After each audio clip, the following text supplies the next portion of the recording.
On June 5, 2006, 3 maintenance workers were killed and a 4th was seriously injured in a violent explosion during a welding operation at a rural oil production field in Raleigh, Mississippi. The field was operated by Partridge-Raleigh, a company that specializes in recovering oil from older, dormant wells. All the victims worked for Stringer Oilfield Services, an independent contractor hired by Partridge-Raleigh to install tanks and piping at the site. The CSB investigated and issued a case study calling for safer work practices in the oil and gas production sector, which has experienced a number of serious accidents. Our case study noted that the fatality rate within the oil and gas extraction sector was more than 8 times higher than the average of all industries in the United States. Well, we've been very concerned about safety in the oil fields for many years. In fact, this is the 4th case in which there have been multiple fatalities that the CSB has investigated. CSB lead investigator Johnny Banks says there are key lessons from the Partridge-Raleigh investigation that apply to many industries, particularly concerning what is called hot work, such as welding, cutting, and grinding that can cause ignition. Workers should use extreme caution when performing hot work on any tank or container that holds or has held flammable materials. Their lives may depend on it.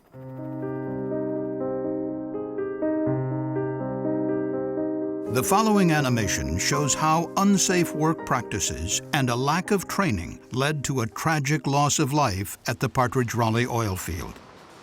The oilfield had 4 tanks. 1 was for wastewater, 2 were storage tanks that held oil prior to sale, and a 4th larger tank, a so-called production tank, received oil from the well. A Stringer Oilfield Services crew arrived and began work to connect a pipe between the large production tank and the nearest storage tank. To prepare for welding, contract workers removed the hatch from the large production tank to clean and air it out. They then checked for remaining flammable hydrocarbons in the tank by using an unsafe and unreliable technique, inserting a lit oxyacetylene torch to check for a flash from ignition. The big tank was in fact empty, but crude oil remained inside one of the storage tanks, warming under the morning sun. Unseen by the workers, flammable vapor from the crude oil was flowing from that tank into the other storage tank through an overflow line, and then out into the atmosphere through an uncapped 3-inch pipe. This open pipe end was just 4 feet away from where they planned to weld. In order to provide a platform for the welder, a ladder was placed horizontally between the 2 tanks. To stabilize the ladder, 2 workers stood on top of one end. A foreman observed the work from atop the production tank. The welder, who was perched on the ladder but wore a safety harness secured to the tank, began by making 2 small welds to a pipe fitting. Sparks showered from the welding process, igniting the flammable vapor that was escaping from the open pipe end. Flames flashed back through the open pipe into the storage tank, causing an explosion which blew off the tank lid and the ladder that 3 of the workers were standing on. Flames shot through the overflow pipe into the next tank, causing an even more violent explosion from the flammable hydrocarbons inside and blowing its lid off as well. The first tank lid flew a distance of 50 feet. The other traveled 750 feet through the air. 2 workers that were standing atop tank number 3 and 1 that was standing atop tank number 4 were blown off by the force of the explosion. They suffered fatal injuries as a result. Only the welder, who had been wearing a safety harness, survived, but he suffered a broken hip and ankle. The CSB investigation identified several unsafe work practices that contributed to the likelihood or severity of this accident. Prior to welding, workers only tested for the presence of hydrocarbons by inserting a lit acetylene torch into the production tank. Not only is this dangerous, but it's not a good way to check for flammable vapors. The workers did not use a flammable gas detector to test for vapor, which could have warned them that dangerous vapor was flowing out of the open pipe near where they planned to perform welding.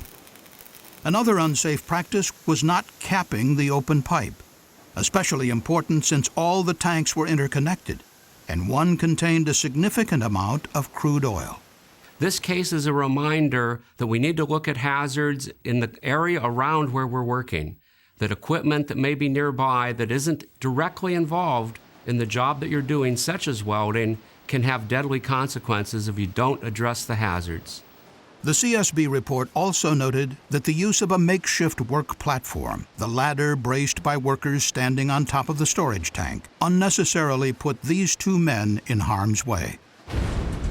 They died when they fell from the exploding tank.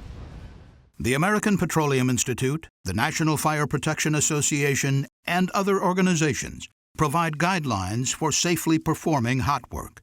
Safe practices include issuing written hot work permits, ensuring work is performed only by trained personnel who understand the hazards, isolating areas where hot work will be performed from piping or tanks that contain flammable or combustible liquids by installing caps, blinds, or other physical devices, and using a gas detector to test for a flammable atmosphere before and during work. Oilfield work can be extremely hazardous, and that's why training and procedures to do jobs such as hot work and welding are absolutely essential to avoid tragedies like the one in Mississippi. The CSB found that neither Partridge-Raleigh nor its contractor, Stringer Oilfield Services, followed OSHA requirements for burning and welding operations. The accident could have been prevented if these OSHA regulations had been followed. Although OSHA implemented a special emphasis program to inspect oil fields in several other key states, in the 5 years preceding the Partridge-Raleigh accident, OSHA did not conduct any planned inspections of the more than 1,000 oil fields in Mississippi.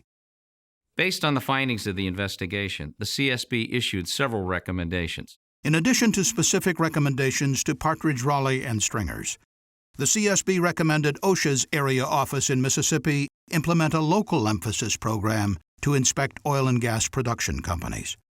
And the CSB recommended that the Mississippi State Oil and Gas Board, a regulatory agency, establish a program to identify and report unsafe oil field conditions to OSHA.